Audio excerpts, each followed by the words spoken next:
Hey guys, thanks for watching.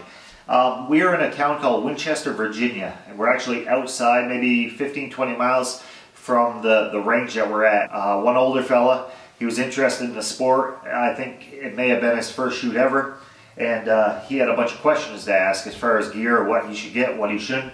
So I figured I'd shoot a quick video here. Not that he'll probably ever watch YouTube, but for some new shooters out there that are getting into the sport, kind of confused about what would be a necessity or maybe just an extra that would be beneficial.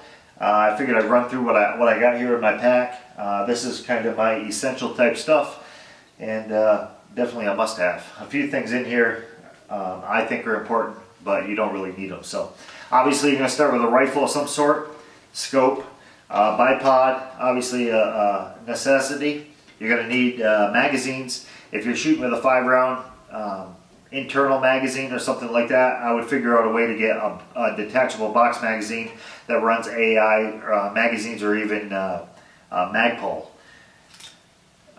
Chamber flag, definitely a must. The ROs are right on top of you. Chamber flags, definitely a must. Scopes, the rest of it's pretty simple. You're going to need some way to carry a good chunk of ammo. These are 100-round boxes, and it's a 200 round shoot for 2 days. So I broke my boxes into two. I got 100 for one day, 100 for a second. And then what I do basically in between stages, I just load up rows, and that's how I transfer the ammo from one box to my magazine. So some way to carry most of your ammo is a must, I would say. Earmuffs, definitely going to need that. That should be common sense. You need some sort of rear bag for your rifle. This here is a short action precision bag. I kind of like this bag. It's a good all-around type thing, and I can get multiple uses out of just this one bag alone. So it has a tether on it. You can use the QD mount and mount it to your stock or a sling or however you want to do it. You can even put a carabiner through it. But the reason why I like it is it's really light. I just leave it on my rifle and it's always with me. It's got rubber on the bottom. You get a little bit of texture. But one thing that I think is cool, it makes it kind of universal for a bunch of different things, is the strap that goes up over the top. If you don't want to use it, you can just tighten it down a little bit and it stays out of the way. And you can still use it like a rear bag. But if you want to use the tether itself, you can put it up over your scope or over your barrel, lock it down, and then snug it up, and this will actually ride on the bottom of your rifle. So you don't need this one. You could use a sock with rice in it. It doesn't really matter. But for the money, I think this is well worth it. Short action precision makes it. So some sort of rear bag is important. You're going to need an extra magazine. You don't really need a holder, but you're going to need, I would say, 2 magazines minimum. 2 magazines you should be able to get by plenty. Some way to hold it. I got a Kydex carriers here, but you can just throw it in your pocket, and that's what I end up by doing most of the time anyway. So 2 magazines is a must. Notepad of some sort and a pencil. Today I had a pen stop working. Luckily I had a pencil. You can just sharpen it with a knife. If it breaks in half, you can sharpen both ends, make 2 pencils. So some sort of way to keep track of what you're doing. Bullet drop, windage on different stages. Definitely a plus. A lot of people keep a book to keep track of things they do good. I keep a book to keep track of what I do good and bad, and then I can look back on what I've done dumb and hopefully change it. So pen and paper, good idea. What else? I take a rangefinder. You really don't need it, but what I do is I use it as kind of a viewing type thing. When the RO goes over the stage, a lot of the stages are either numbered or lettered. You're shooting pretty far distance, so it's hard to see. These are just 7X, I think. A pair of binoculars work just fine. But I can range, plus I can view with these. If you got rangefinder binoculars, even better. But this is just what I carry in my pack. So some sort of way to spot the targets, I would say, is pretty important. And another thing that's really important is a way to keep track of your bullet drop or your data. You can get your information from like a Kestrel or from a phone app. Both of them will work the same. The Kestrel is a little more advanced as far as having weather, giving you current weather information, but a phone app just works just as well. This here is a Sidewinder Industries. It's just a little thing that goes on the side of your rifle. I just got pieces of Velcro on the side and I can stick it wherever, and then you can just fold this over.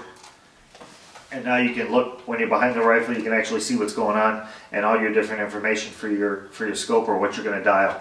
You don't need that. A lot of people use like a wristband or a wrist coach, they call it, kind of like a football player wears. Some other people today at the range even took a marker and wrote on their hand. So they just kept sliding their sleeve up further and further, and they had all their information written with a marker. I'm not sure if it was permanent or not, but that'll get you by too. So not necessarily something you need, but that's kind of something that that makes it a little more convenient. And while we're talking about that, I use a Kestrel. Like I said, you can use a phone app if you want, but you need some way to pull data, or you can even go on a website maybe the night before. The problem is the weather changes. We get there in the morning, it's cool, and then as midday warms up, the temperatures are going to warm up. Your bullet's going to be high, typically because it's warmer temperature. Also, midday, mid-mornings or early mornings, the wind's really slow, and as the day progresses, the temperature warms up, the winds begin to pick up, so your information for your wind holds is going to be changing constantly. So it's a good way to have some sort of way to pull that information, either an app or a Kestrel. Sling. This is kind of a love-hate relationship for me. For a long time, I never used a sling. We ended up by shooting in a couple of matches where you actually had to backpack and you had to carry your rifle for a couple 100 yards per stage. A way to carry your rifle safely is a good idea, I would say. Plus, some of these newer rifle slings have multiple uses. They're adjustable. If you're shooting position, kneeling, shooting offhand, they have a bunch of different uses. I wouldn't say this is a necessity, but it's nice to have. And you don't need this style. You can just get a basic sling if you want, if you're only going to use it to carry your rifle. Once again, not something that's exactly a necessity. I think I love shooting with a silencer, but if you are going to shoot with a silencer, you need some sort of wrap. Most of the strings are going to be 10, 12 shots per string, and you're shooting pretty fast, 90 seconds. Your silencer is going to warm up really fast, and you're going to have so much mirage that you're not going to be able to see anything. So if you're going to shoot with a silencer, use a wrap. 99% of the people don't. They just use a muzzle brake, and they do just fine. But I like a silencer, so because of that, I need some sort of wrap to tame the mirage a little bit. And then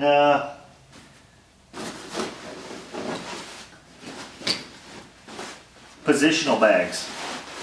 These are from a company called Weebad. Also, Armageddon Gear makes some good bags. And what these are is basically, if you're shooting off a barricade or a fence post or something like that, these big puffy bags actually fill the void. So if you're shooting, you got a fence post, you're resting your rifle on the top of the fence post, you can actually take these bags, and so you got some way to rest your rear elbow. The front of your rifle is going to be stable. You're obviously going to put it on a barricade, fence post, something like that. You don't have to worry about that not being steady. It's the back arm flipping around and starting to shake. That's what you got to control. So these big bags like this have a bunch of different uses. You don't need two of them. You can get away with just one. And if you did get just one, I'd say get the big one. A bunch of different uses. You can kneel on them. You can sit on them. They have straps for your arms and a bunch of different uses. This is one of the things that old man that we were shooting with today kept borrowing all day long. So this is a if you're going to shoot a PRS match, a must, I would say. Last of all is a way to carry your gear. Some sort of backpack is a must. So that's my quick rundown of what I would say is a necessity to shoot in a match. And a lot of it is common sense, so you don't really need to get too carried away. And a lot of stuff you probably have kicking around your house, you don't even know it. So the rest of it's just little pouches and different ways to carry stuff. Lens cleaning cloths. I carry an extra carabiner just for the hell of it. Poncho. Some simple things like that. So I wanted to share that with you guys. Hopefully somebody out there got a little bit of information out of it. And tomorrow's going to be day 2. Hopefully I do better than I did today because I shot like shit. So thanks for watching. Have a good day.